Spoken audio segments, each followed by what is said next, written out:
आज ना तुमच्यासाठी एक सरप्राईज आहे. गुड मॉर्निंग सर्वांना. मी आणि माझ्याकडून सकाळी सकाळी छान इडली आणि वड्यांचा नाश्ता केला मस्तपैकी. आणि त्यानंतर मी माझी सगळी कामं आटपली, कारण का मला एक गोष्ट करायची होती. आणि पप्पांनी भाज्या आणल्या होत्या, आई ते सगळं साफ करत होती, कोथिंबीर वगैरे. आणि मी निघाले बाहेर जायला. खूप दिवस झाले मला एक गोष्ट करायची होती, ती आज मी करून राहणार होते. आणि चष्मा विसरलेली म्हणून चष्मा आणला पहिला, कारण का बाहेर एवढं ऊन होतं आणि मी 2 वाजता गेलेली बाहेर. कशासाठी ते पुढे कळेलच तुम्हाला.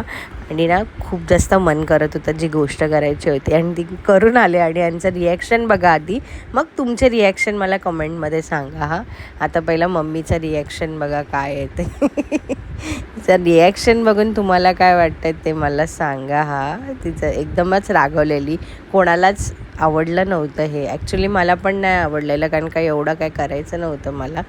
पण जाऊ दे, तर मम्मी माझ्यावर जामच चिडलेली. मम्मीला तर ते आवडलंच नव्हतं. बघायचं आहे तुम्हाला हे बघा शॉर्ट हेअर करून आलेली आहे. हा हा हा हा हा. कसे वाटत आहेत हे हेअर्स मला कमेंट करून नक्की सांगा. ॲक्च्युली एवढे शॉर्ट करायचे नव्हते मला, पण ते चुकीने एवढे शॉर्ट झालेले आहेत. ठीक आहे, मला लाँग करायचे होते हेअर्स, कारण का खूपच जास्त खालून विरळ झालेले, म्हणून मी शॉर्ट केले.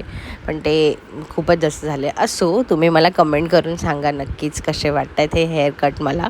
आणि मग शॉपवर आलो, सगळं सेटअप केलं आणि सगळ्यांचे ऑर्डर फटाफट कंप्लीट केले. कारण काय ना, तिथे मला सगळीकडेच व्हिडिओ काढायला जमत नाही. आणि आई इथे वडे घेऊन आलेली, कारण का वडे संपले होते म्हणून. आणि मननची मस्ती चालू होती. आणि वरून अंकल बोलत होते हेअरकट खूप छान आहे, त्यांना तर आवडला बाबा, बढिया बढिया बोल रहे ते. आणि हा मनन माझ्यासोबत मस्ती करत होता. त्यानंतर घरी आलो आणि मम्मीने माझी फेवरेट म्हणजे सगळ्यांची फेवरेट चिकन बिर्याणी बनवलेली. तुम्ही बोलाल काय यार किती बिर्याणी खाते, पण बिर्याणी प्रेमाचं कधीच संपू शकत नाही, मला एवढी जास्त आवडते. आणि खरंच मम्मीच्या हातची बिर्याणी ना खूप भारी होते. मी बाहेरची बिर्याणी खायचीच विसरूनच गेले. ओके बाय, याच्यासाठी एवढंच. भेटूया नवीन व्हिडिओमध्ये.